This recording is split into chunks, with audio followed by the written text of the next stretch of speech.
Thank you much for being here, folks. Hope you enjoy it.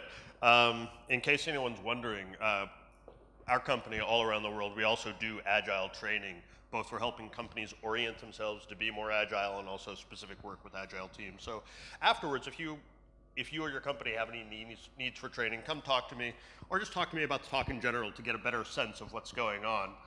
But this talk is about when Agile is not appropriate, because a number of years ago I was giving a short talk when Agile companies go pop, and someone asked me, when would you not use Agile? And I was talking about the concept of harm, when there is irreversible harm done to yourself or potentially to your customer. That would be a case where Agile is not appropriate.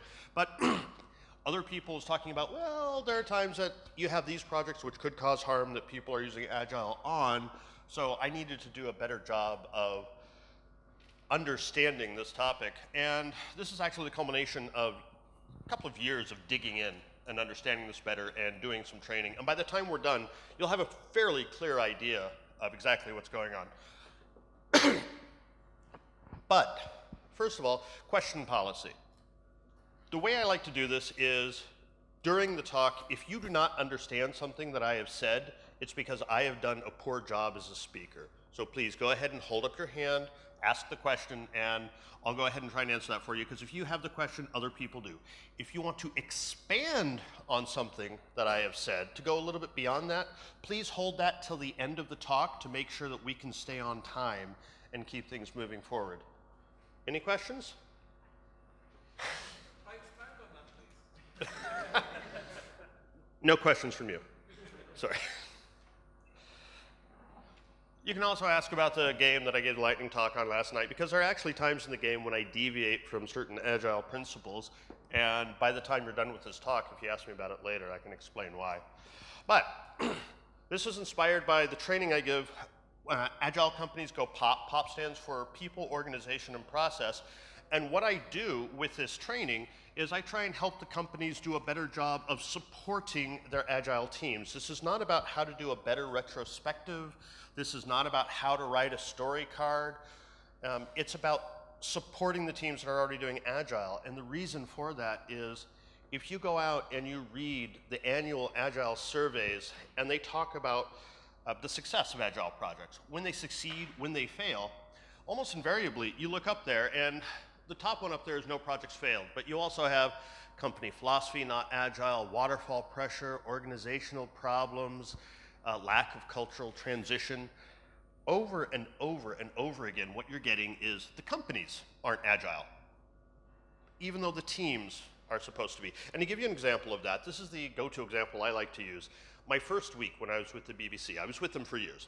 A gentleman walked up to me, and I'm sitting at my desk. He's got a coffee mug in his hand, and he was this just distinguished British-looking gentleman, all prim and proper, and smiled at me, and I was like, hello? Hello? Who are you? And he smiled, I'm your boss. And I was, wait, hold on. That gentleman over there is the team lead. That lady back there is a project manager. That lady back there is a product owner. And that gentleman over there says he's my boss. And the gentleman just laughed. I completely understand. And I'll talk to you about it next week over coffee. I never saw him again. And he was my boss. So, and I actually talked to the rest of the team about this, and there was a little bit of confusion about exactly who we reported to, because even though the teams in BBC, they did Scrum, BBC itself is not Agile. They do not understand how to orient themselves in an Agile way, or perhaps more appropriately, they shouldn't always be Agile. So my guilty little secret is that I teach companies how to be more Agile, but should I? And so when I give my training, I try and do a little bit more work to explain what Agile really is for, because this is one thing a lot of people are neglecting. They're talking about we should be Agile, and they're forgetting to ask why. So I like to go back to the adage we keep hearing again and again, that Agile is not a silver bullet. So you'll see there's no silver bullets up there. This is actually kind of curious. This is an advertisement for the field training week for the ground forces for the Israeli military, and I have no idea what message they are trying to convey. So if anyone can answer that for me, I'd really appreciate it. But yeah, this is their lovely little advertisement. And you'll notice, like I said, there's no silver bullets up there. And what is a silver bullet? What do they mean when they say there are no silver bullets? Silver bullets traditionally are for killing werewolves. If you have a werewolf, you have a gun with silver bullets, boom, werewolf's dead. Now, Agile is not a silver bullet. This could mean that you can't just fire your Agile gun and you're automatically going to slay the beast because you got to fine-tune Agile. Or it could mean, and in a broader sense, and this is what I think is a more important question, when is Agile appropriate? For example, if you're facing a horde of mindless zombies and you have a gun full of silver bullets, you know what happens?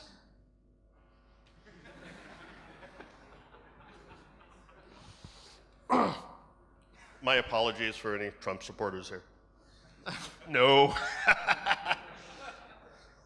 So first, let's talk about Agile a little bit. Let's do a quick review. For those of you who don't have much of an Agile background, first of all, Scrum is not Agile. It's not Agile either. Scrum is simply a project management system for delivering something while controlling costs. But almost all of my clients use Scrum, so I generally give a brief overview in terms of Scrum because it's what people are most familiar with. And Scrum talks about the team, which is a product owner, Scrum Master, and the development team. Actually, there's a typo on this slide. Trivia note, Scrum Master is supposed to be one word. The reason for that is they had Scrum Master trainings where people would have 2 days of training, and after that they were a master. And people would ask, how can you be a master after only 2 days of training? So the Scrum organization, in their infinite wisdom, said, we'll just make this one word and maybe the question will go away. I kind of like Scrum, but I have some issues with those people. So we have the product backlog, which is this blue stack here. The product owner maintains that, and that's full of stories from the customer standpoint. Given X, I want Y because of Z. And it's just a stack of tickets which the Scrum Master works with the product owner to curate and prioritize. And then you have a sprint backlog. At the beginning of every sprint, some of the stories are taken off and they're put in a sprint backlog, and then the team starts to spec those out a little bit. Sprints, incidentally, are generally about 2 weeks long, sometimes 3, sometimes 4. They're almost never a week long because of a structural flaw in Scrum, which just absolutely kills me, but that's another story right now I won't go into. You can ask me later. So you've got the sprint, where this is the stories. You've got an idea that you're going to work on for this particular sprint, and then every single day you have what your actual sprint. We're going to run for a little bit. We're going to have our daily stand-up we call a scrum, and that's the daily stuff there. Repeats every 24 hours, and at the end you have a release, you have a product demo, you have your navel gazing, talking about what worked, what didn't, and that's Scrum. It's much more than what you saw, though. There's a huge amount of stuff in Scrum, as the Scrum organization would be happy to sell you lots and lots of highly profitable training for, because they kind of lost the way in Agile, but that's another story. Scrum's just a framework. If someone talks about modified Scrum, that's a huge red flag that they don't understand quite what's going on. It's like saying, I've modified Catalyst because I wrote a controller method. No. It's just a framework, and you have to adapt it to your system. And it's not always Agile. That's an important thing to keep in mind. Scrum is not Agile. I just give this for a quick review of it. So this little quote, apparently Scrum now means breaking your development phase of your project into multiple 2-week deadlines of your waterfall project. Scrum is not Agile. It's simply a way of being Agile. But we give this background so you can kind of understand what we're coming from, and this is how people are traditionally getting taught Agile. There's no question of why going in there. So here's the question I want to know. If Agile's not a silver bullet, when should we not use it? That is the important question. Why? So I asked this on LinkedIn, and it was absolutely hilarious. I just asked the question on a Scrum group, and I never replied. I didn't try and encourage anything or discourage anything. I simply asked the question. Last I checked, there were 354 responses in the question. The debate raged for weeks over, these were trained professionals, over whether or not you should use Agile in a particular situation. It was hilarious. So one of the very first responses by actually a Scrum professional I respect quite a bit. You shouldn't use it if it's not software or it's not development. Well, that to me, that's kind of interesting, because if it's not software, Toyota developed Kanban to deliver cars faster. That's not software. And if it's not development, what jobs aren't you developing something in some way, shape, or form? I couldn't understand what that meant. The more I thought about it, the less sense it made to me. So the very first response I had on that was just, by a very talented individual, it was just flat out wrong. Agile is a silver mirror, not a silver bullet. That's the intone of Agile. What is the sound of one forehead slapping? So I will say this if you do find the thread, in the defense of the gentleman who wrote that, the rest of his response was fairly coherent and he got fairly close to the right answer. He just started out very poorly. This one I really like. Agile fails when there's institutional resistance to it. This is the people suck argument. So when I find there's institutional resistance to Agile, what's going on? You have poor communication of Agile, or you have a lot of political infighting regarding what should and should not be done. And I'm sorry, if your argument against Agile is our people suck, I don't think Agile is actually your problem. Call it a hunch. Or there's this one, I'm sorry for the long amount of text on the slide. Agile is about building the correct process for your environment and goals. It's not one size fits all. It's about putting the correct sweater for your misshapen back end, blah, blah, blah. This is Deepak Chopra explains Agile. Anyone know what Mad Libs is? Okay, one person. Mad Libs is this old thing. I saw it a lot in the US. I don't know about outside the US, where you would take like parts of speech, like nouns, adverbs, whatever. You would simply have a blank there and you could replace that with anything. You could take this particular phrase, Agile, or word Agile, replace that with any project management system, and this statement is true. Yes, this is Deepak Chopra explaining it, really. So this is what I have to deal with when I work with the Agile community about these issues. When I ask, when should you not use Agile, they're simply flat out wrong about their answers, or they say people suck, or they give me psychobabble. This is very common, and if you do find that LinkedIn thread, I'm not linking it because I don't want to try and embarrass anyone. There's a lot of interesting stuff there, but they were swamped in a sea of BS. It was so frustrating. It's really hard to get down to that. So this is the core of it. This is the part that people are forgetting. What is project management for? Project management is for delivering a product and controlling the costs. That's what it's all about. And if we think about Agile just by itself, no point in thinking about it that way. That's not how it actually works. Instead, we're delivering products. And when it's all about products, then we start thinking about the product a little bit more. And there's actually some very interesting research about products. I highly recommend the work of Simon Wardley, blog.guarddeviance.org. He's the one where I've drawn a lot of this information from. He uses different terminology, but products tend to go through 4 phases. And the market maturity of the products tends to go through 4 phases: novelty, stability, commodity, and utility. Remember those: novelty, stability, commodity, utility. I'm going to be getting back to that, so it'll be a little bit easier to remember what's going on. This is the key to understanding what's really going on. So we have this uncertainty versus maturity. So this is time, how the product or the market matures over time, and the vertical axis is your uncertainty. So over here, the novelty phase, when something's new, you have a lot of uncertainty. At the far end, you've got the utility phase. You have very little uncertainty. There's not actually numbers there because this is a conceptual graph, not something that is etched in stone. But let's go ahead and look at this a little bit closer so you can understand what's really going on. Some of you might remember back in the 1990s when e-commerce was first beginning to flourish, and people were asking questions like, will people buy clothes online? Will they buy books online? How do we take money from them? Will they accept giving us their credit card information or their bank account information so we can make a transfer? We did not know what we could do. We had no idea what the public would accept. And what the public would accept then and how that would evolve over time, we had no idea. This was brand new. No one was certain what was going on. There was a lot of confusion. There were even articles in newspapers saying this is all a fad and it's going to go away. So what can we do? That was the key question that everyone asks at the novelty phase of a product. And that moves into a stability phase after a while. So instead of what can we do, shortly after e-commerce started becoming popular and people are buying things on the web and you have that internet.com boom, you started getting articles about how to actually build a shopping cart, how to actually conduct the basics of e-commerce. And you start moving from what can we do to how can we do it. That is the key question that you ask in the stability phase. How can we actually get this thing done? Because you know what you can do at this point. That moves further into the commodity phase. Now, just to be clear, if you're thinking about commodities, we often think about commodities in terms of coal. Coal is coal is coal. You buy it for X amount per ton, period. It turns out if you need coal, there's tons of different types of coal, so it's not a pure commodity.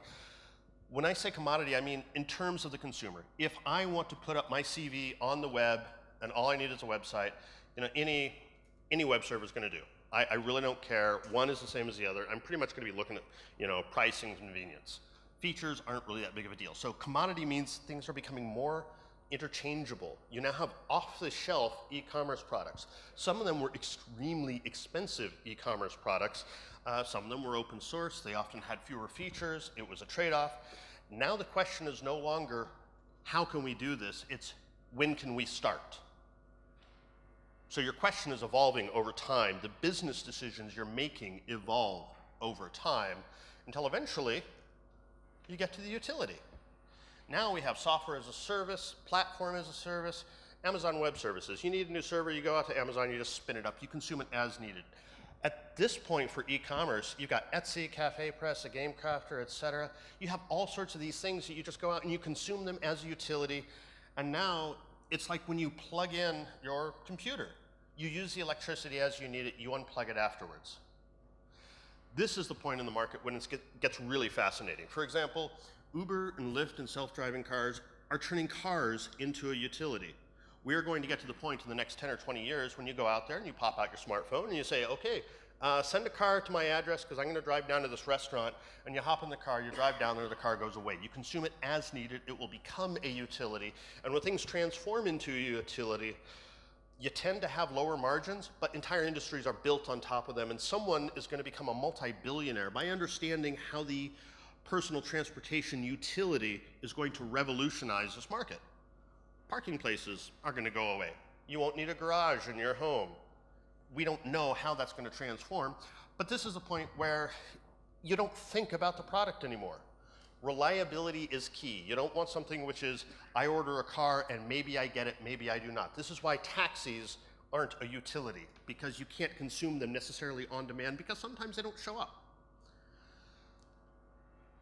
So to recap, novelty, stability, commodity, utility. And looking at the graph, once again, uncertainty over here, lots of uncertainty in the novelty phase, very little uncertainty over in the utility phase. So let's get back to project management. Again, project management is about delivering something while controlling costs. And we have three primary types of project management: structured, lean, and agile. Structured, Prince2, CCPM, Six Sigma, etc. These are what we tend to think of as traditional project management. For people outside of software development, when they say project management, this is what they're talking about. And prior to the internet age, companies moved slowly. Businesses evolved very slowly.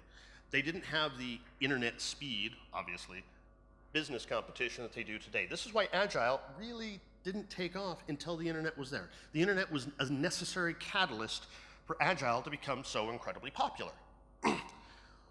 What structured methodologies do is they reduce the cost of divergence.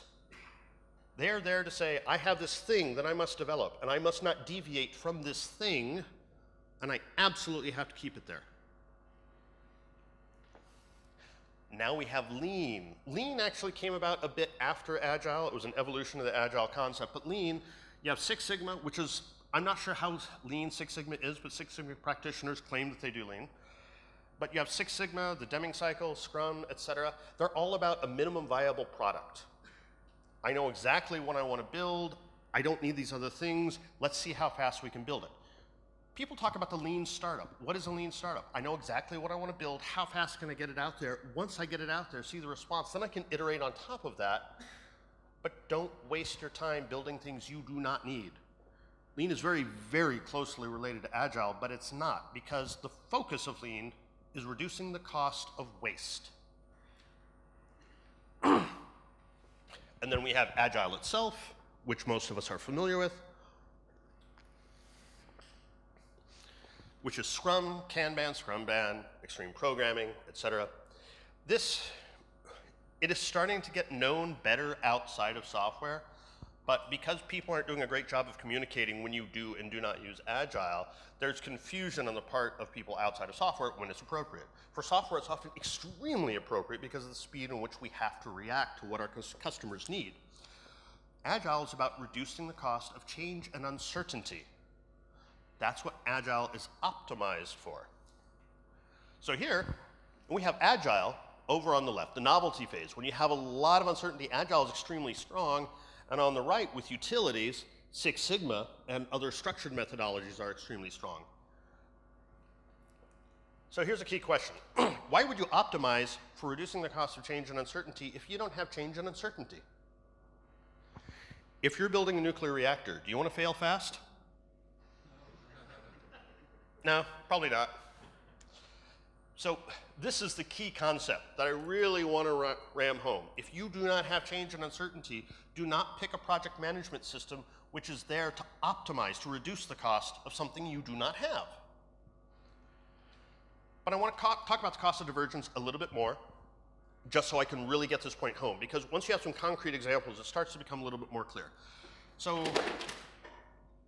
in the 2000s, you had a company called RSM Tenon, an accounting firm in the United Kingdom. They were getting a lot of public notice amongst those who were interested in stuff like that, and they were doing really well. And unfortunately, in 2012, they had a report that they didn't quite do their accounting quite as well as they had hoped, and their pre-tax profits were about 12 million pounds less than what they thought. They eventually folded and were bought out by another company. This is the cost of divergence. In accounting, you don't want to fail fast. In accounting, you don't want to have a lot of change and uncertainty, unless you're Enron hiring Arthur Andersen.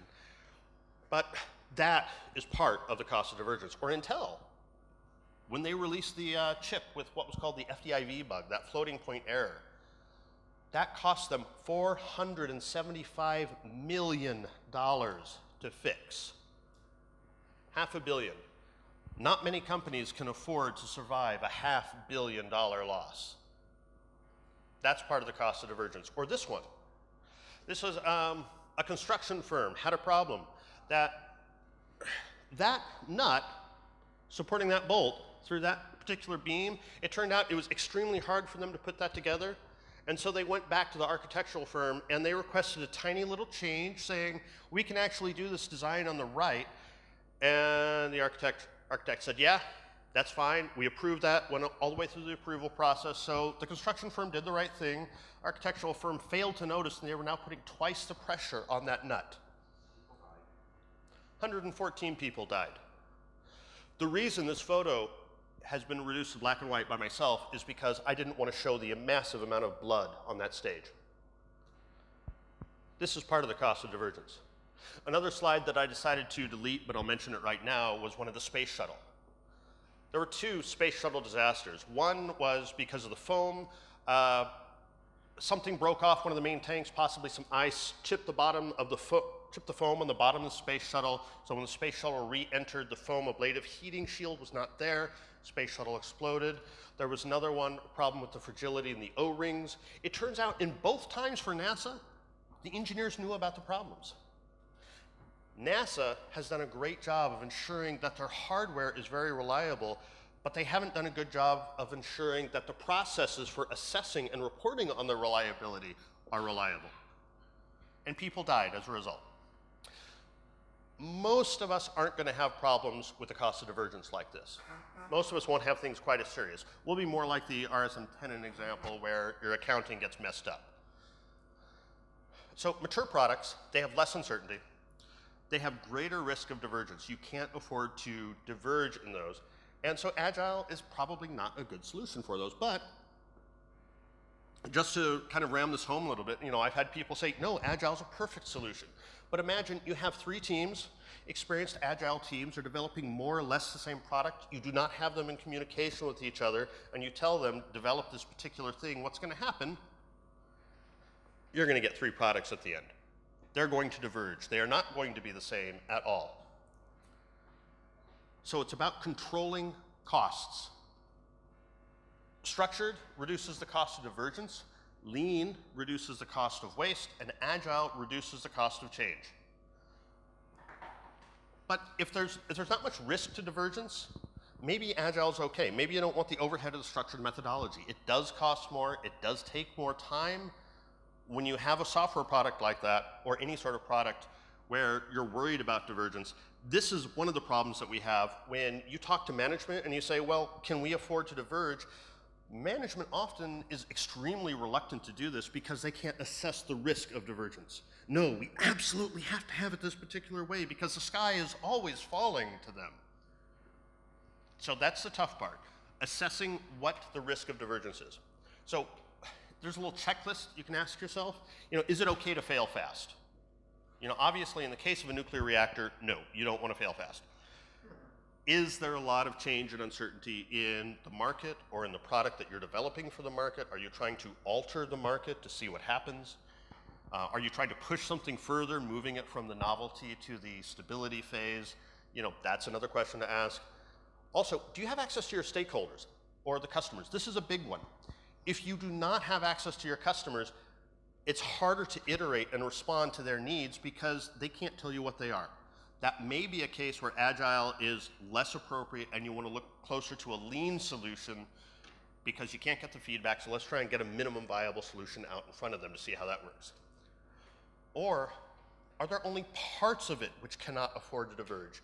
Maybe you need a structured methodology just for those parts that you cannot risk, and then apply Agile or Lean to the rest of it. And also, the entire company does not need to be Agile. When someone asks, should our company be Agile or not? And this is very awkward for me because I give training courses on how to align your company to be more Agile, but the entire company should not be Agile. Your HR department, there's a lot of work trying to get HR departments to be Agile. No, I want my HR department to guarantee they can give me the correct answer when I ask them questions about my insurance or about my, if I got a pension with a company. I don't want uncertainty there. I want reliability. HR is not something for which Agile is a natural fit. Your accounting department is something for which Agile is not a natural fit. Do not try and force the entire company to be something that just doesn't work for it. They want to optimize for reducing divergence. They want to be exactly what they are supposed to be, whereas the rest of it might want to optimize for reducing the cost of change and uncertainty. I highly, highly recommend blog, gardevians.org. Simon Wardley, he was, amongst other things, he was an ex-Perl developer. His company, Fotango, developed the world's first platform as a service, and it might have been great, but their parent company decided that 3D TVs were the way to go, so they killed platform as a service. Yeah, that was brilliant. He's also writing a book online at Medium, at S. Wardley, which is, if you're a C-level executive, you want to be reading his blog. He was recently voted one of the 50 most influential IT people in the UK. He is absolutely brilliant. Strongly, strongly recommend him for business. I will say this though, he doesn't slow down too much, so that if you just jump in the middle of his blog and you don't have the background, you will be lost. So I would recommend the medium.com, going through his book where he starts taking you step by step. I think he just released chapter 5 on there. Excellent, excellent stuff. And does anyone have any questions? Ilya.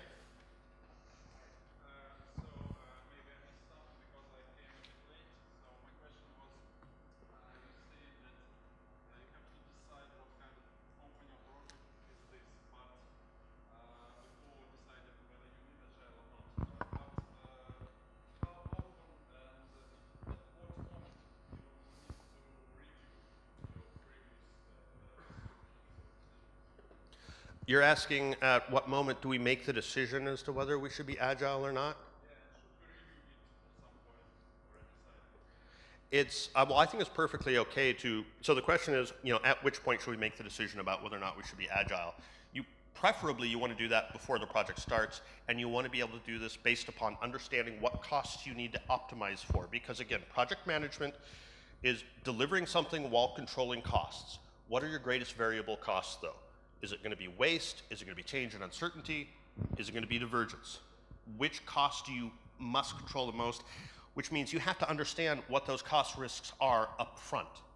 If, after you start developing a particular thing, you realize that you have assessed those risks wrong, it's perfectly okay to go back in and say, did we make a mistake? So in terms of economics, you're dealing with something called sunk costs. We've already spent this money. Okay, that's water under the bridge. Let's go back and make sure that we haven't messed up. But you have to understand what the greatest risk in uncontrolled costs are. Does that make sense? Yes, but also, so are there any like key points, highlights? So when you form a new team, you should do that again, like decide on whether you should hire that team or not, something like that. Are there highlights as to when the team should make this decision? Well, part of this would be also management making this decision and not just the team. So that part of that is going back to the Agile checklist. One item I didn't mention on the checklist is, when there's serious harm to either the company or the consumer. So for example, if you're building a pacemaker, maybe diverting from standards on a pacemaker would be a bad idea. I would think that would be something you don't want to take a risk with, and that's something I wouldn't necessarily have a freewheeling Agile style for. And I can also discuss, maybe another talk at some point, I can discuss how Agile's gotten kind of messed up. Some of the original founders of the Agile Manifesto, in fact, are getting sick of what they're seeing in the Agile world today because it's getting so structured, it's so big. There's something called the Scaled Agile Framework, which is for applying Agile to enterprise-wide stuff, and people are losing track of what's actually going on. Agile should be lean, it should be quick and easy and able to iterate fast to deliver stuff. But this does mean you take risks and you're optimized simply for reducing the cost of change. If you cannot afford to do that, that's just the entire thing right there. What costs do you need to control? If you cannot take the risk of divergence, particularly if there's harm, then Agile is not an appropriate solution for that particular thing. Does that make sense? Okay. Any other questions? No? Either I did a great job or I bored you to tears. Or both. Thank you very much.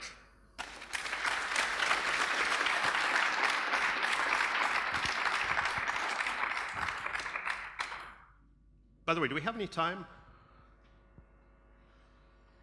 Because I know the schedule got a little bit messed up and I forgot to turn the timer on for my talk. How are we doing? 15 minutes? Oh, awesome.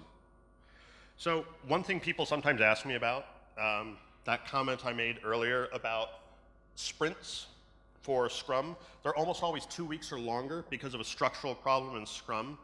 I need to give a talk about this later, but here's a slide that I wanted to include and decided it was a little bit too distracting. Scrum has a lot of meetings. It has a lot of structure to it. So at the beginning, you've got your sprint planning, which is time boxed at 8 hours. You've got your daily Scrum, which is an hour. It's an hour and 15 minutes, basically 15 minutes stand-up every day, time boxed. You have your sprint review and your demo, that's time boxed at 4 hours. You have your retrospective, that's 3 hours. If you fill out your entire time box and you had a 1 week sprint, 40% of your time is spent in meetings. Now people are saying, well, if you only had a 1 week sprint, you don't need to spend all that much time in your meetings, but the reality is people tend to fill up that meeting time. I mean, they tend to sit around because the meeting, we're sitting back at a retrospective, maybe we're at a pub, we're having a few beers, and you blow your 3 hour time box for that retrospective. They do fill up that meeting time, so as a result, because Agile requires very fast, rapid feedback, you want the customers to tell you what's going on.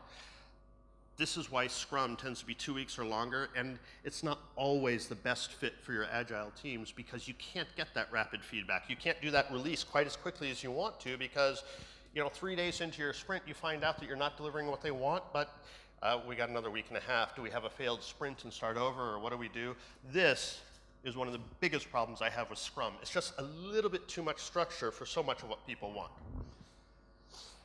And if anyone has any questions about this, particularly if you'd like me to come in or one of my colleagues to handle some training for your company or to explain more, feel free to stop me and ask me questions afterwards, and enjoy the rest of the conference. Oh, wait. Do I know any failures with Scrum and or Agile? You mean project failures? Project failure, company. Generally speaking, when I work on projects like that, the failures are coming from systemic company things where the company kind of loses sight of their goal or they start switching their goal a little bit too often and they diverge too much from what they're actually trying to do. So one particular project that I worked on that we were doing Scrum, we were trying to deliver an e-commerce package for a company that several months into the project, they decided the entire thing needed to be a peer-to-peer distributed network instead of the client-server thing that we had. And months worth of work were just flushed away because of that management decision to change how things were working, because they panicked about the state of the market they were in at that time. And we failed there, not because we were doing it wrong per se, but because management basically yanked the rug out from under us. And that is much of what you see in the state of Agile surveys and stuff like that. Nadim. Well, I'm going to continue on just what you just said, because in my experience, the problem with many Scrum and Agile is that it's always someone else's fault. It's always it's in the backlog. It's always we have to make a change and so on. Maybe saying that it went wrong. Okay, so your concern is that, with Scrum and Agile, people are always blaming someone else and saying it's not their fault. Yeah, but if you just look at the planning, everybody plans 20 activities, and sometimes just 2 activities are done, and the next sprint would be the same, and so on. And it's something that is very difficult to handle, especially in big companies that are not used to be agile, to think agile. Okay, so there's a couple of things about that. One is, so with my POP training, I'm aligning the company to be a little bit more supportive of Agile to understand how it works. And part of that is sort of distributed responsibility and understanding better what different people need for their bits of responsibility. So I give this thing where I say, okay, here's a task that managers tend to do it. Tell me what your managers do, and they tell me, and then I put up the white cards on the board, and then I say, okay, which can be shifted over to the team. And by the time we're done, they discover most of the tasks that managers do can be shifted over to the team, because the team can be self-organizing, and the managers are what we tend to call servant leaders, which is a term I feel a little awkward about. But the team has a huge amount of responsibility to actually deliver, and management is there to build the business decisions, and the team's there to build the technical decisions. At the end, if they're having problems actually delivering, that's part of their retrospective, and in their retrospectives, they should actually be creating story cards so they have something actionable to work on. If they can't do that, then the team is failing.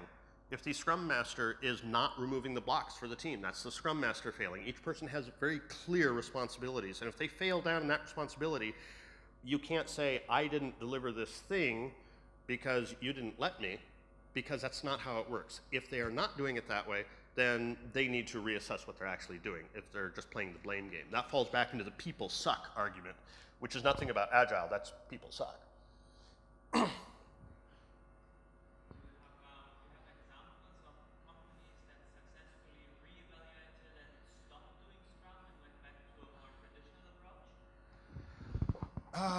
Do we have examples of companies which have reevaluated Scrum and gone back to a more traditional approach? I can't think of that. I do know of one company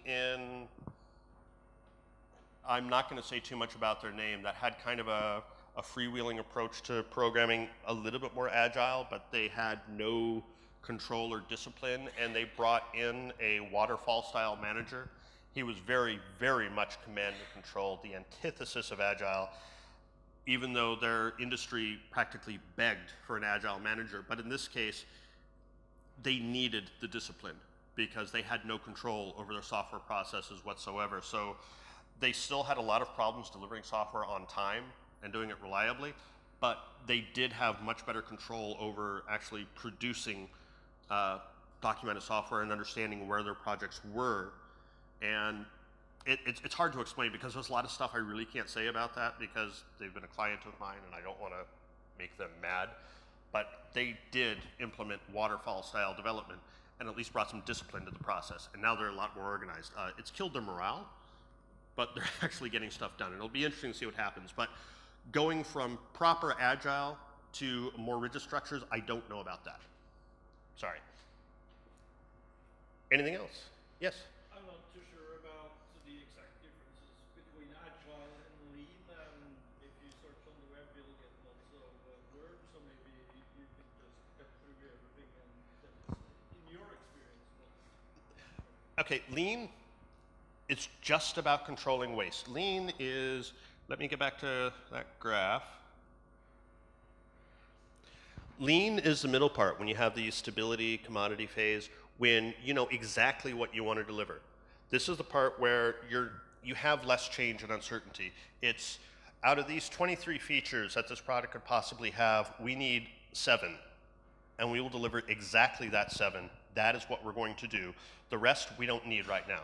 Maybe we'll never need it. You're cutting that away. That's waste, because you do not need it right now. It does not solve your problem right now. And Agile doesn't think that way. Agile starts out with, well, we're not sure, our business environment is shifting, maybe we'll need that, maybe we don't, this is more or less what we're doing, this is what we're going to try and explore. Agile is much more exploratory. Lean says, cut away the fat, get rid of that. Do this thing, march towards that MVP. After that, we can see how the market responds, and then we can iterate and maybe add in those other features. Do not need them now, do not develop them now. Agile is much more exploratory in that, because it's less certain what the market actually needs, what the customer actually needs. I understand that, but how do they? How do they do that? Yeah, how do they? Conceptually, this is very similar. In this particular case, this is almost more of a mindset rather than a strict product management methodology. This is a way of controlling, for example, if you're going to use Scrum, it's controlling what goes into your product backlog. And when you have a new sprint and you're deciding what feature we're going to focus on for the sprint and what tasks we're taking off for that, it's from a much more restricted set of stuff. And there's much more control over how that stuff is going to be implemented. So it starts crossing the line between the freewheeling nature of we're not exactly sure what we're going to build, but we'll know it when we see it, and the much more structured methodology of this is exactly what we need. So it's hard to explain. It's simply understanding which costs do I want to control, what I'm going to be optimizing for. Will I have a lot of change and uncertainty? Do I want to embrace that? Do I want to feel comfortable with that? Then that's Agile, if you can pull that off. Otherwise, Lean is a great approach, but oftentimes the project management system is the same. It's the goals of the system and the features that you're putting in there, which are different based upon how your focus is. Does that answer your question? Okay. Anything else? Yes? You said that the company that you talked about before, you said that they put a waterfall structure because they were very undisciplined. Yes. And it killed morale. Mm-hmm. Is there, I guess, it's not only about the product and uncertainty, but also about the people that you have. Yes. The way they are. Is there any special skill or something that you feel that you need in your people to put Agile in place?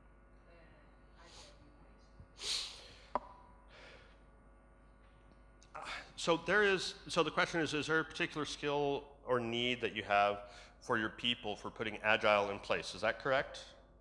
So in the POP talk that I give, it's people, organization, and process is what POP stands for. And the first part is people. And I talk about the intake procedure and how you actually hire people. And part of what we do is, you know, when we were doing a lot more work in that field, we would go in and we would interview the company. What do you actually need? What do you do? What are your top priorities? Do you need someone who can respond to, you know, an unclear specification? Do you need someone who can handle the fact that, you know, deadlines are fixed or that deadlines are very malleable? Do you need someone who can handle the fact that the underlying technology is going to shift repeatedly? You know, what sort of skills do you need in the people that you're going to be hiring? And then working with that, I like to develop a particular interview style. It's called a structured interview, actually, which comes out of sociology, which is a way of interviewing people, I don't have time to go into it right now, to pull out of them their past experience or at least their thoughts on the areas that a company actually needs for their hiring, and not these stupid how many M&Ms, you know, would, you know, sit on top of a manhole cover, because that's useless. It's what are the actual needs the company has. It takes more time to do that, and unfortunately most companies, our hiring processes are very, very bad. But if you understand what the company actually needs and what's actually required for the job, and part of that is just talking to the people who actually do the job on a daily basis, what are the challenges you actually have, then you can develop a proper interview strategy. But that gets involved in structured interviews and having a better intake process. And ironically, if you have a bad person, it's often hard to get rid of them, particularly in France. Oh my God. We don't have that, fortunately, because we're very careful about how we pull people in. If you have a bad person, they're taking up a slot that a good person has. And it's so important to get the right people in, but companies don't pay attention to that. And That's the entire foundation of all of that, but that's another talk entirely. If I ever give my 1 hour introduction to POP, then you'd want to sit in on that. Or you can actually go out to YouTube. Agile companies go POP. It's not complete, but it'll give you a rough flavor of how to set the foundation for that with your people. Do I have any time left? Any other questions? You mentioned in the previous question and answer session about the safe, and I think you hinted towards that it's not a really proper way to do things, but I'm sorry, I couldn't quite hear that. okay, I'll get to the point.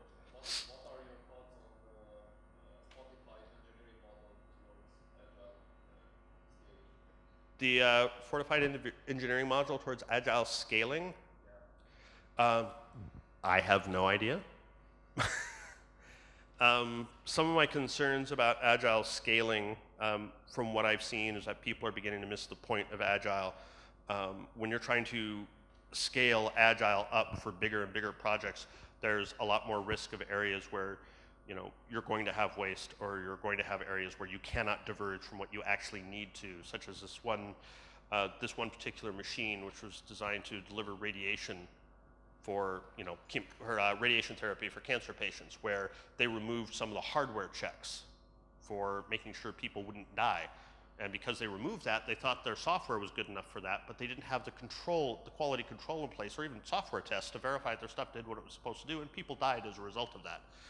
So this obsessive idea that we need to push Agile for everything kind of misses the point that Agile is, when you talk to the original Agile practitioners and you go back to what they were doing, it was lightweight. Crystal, one of the methods by Alistair Coburn, is one of the lightest weight Agile methodologies ever, and it's throw a bunch of people into a room with a whiteboard, let them just get stuff done.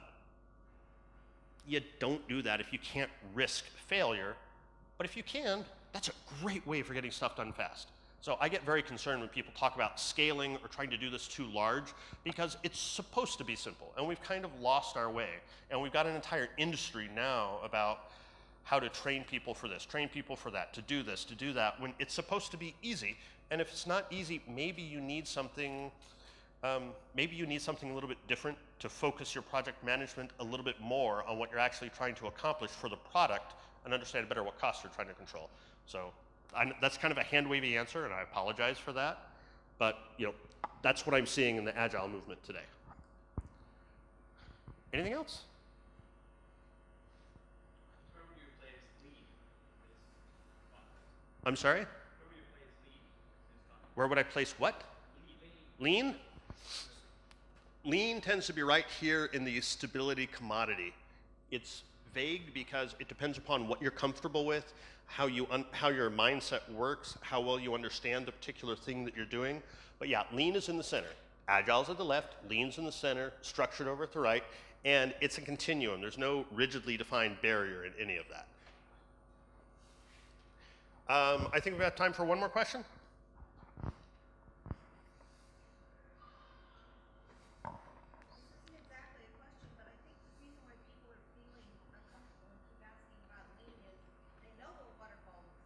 Mm-hmm. They know what Apple looks like, but then I have a picture in their mind of what lean doesn't look like. That's because it's hard to describe. Lean is understanding what your product is, where you're no longer asking what we can do.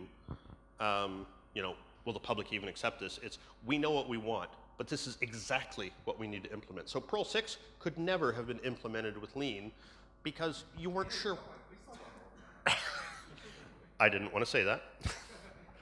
But so Perl 6, excellent example of a project which couldn't be done with Lean, and it couldn't be done with structured programming, structured development, project management either, because you were still experimenting and iterating and pushing forward on that.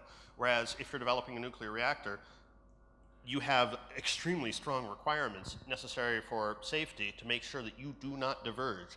Even if you have a cost overrun, even if it's taking you several months longer to build that, you must build it to exact specifications or else people die. So that's a case where you don't want to have the freewheeling nature of Agile. And Lean is about this only, we know exactly what we want and we know what we do not need. So it's almost a symmetry there. Here's what we do need, here's what we do not need, and you only build exactly what you need and you focus on reducing the cost of waste. And then later, you can decide if you want those other bells and whistles. So, thank you very much. If anyone else has any other questions or stuff, please stop me outside and I'd be happy to chat with you about that.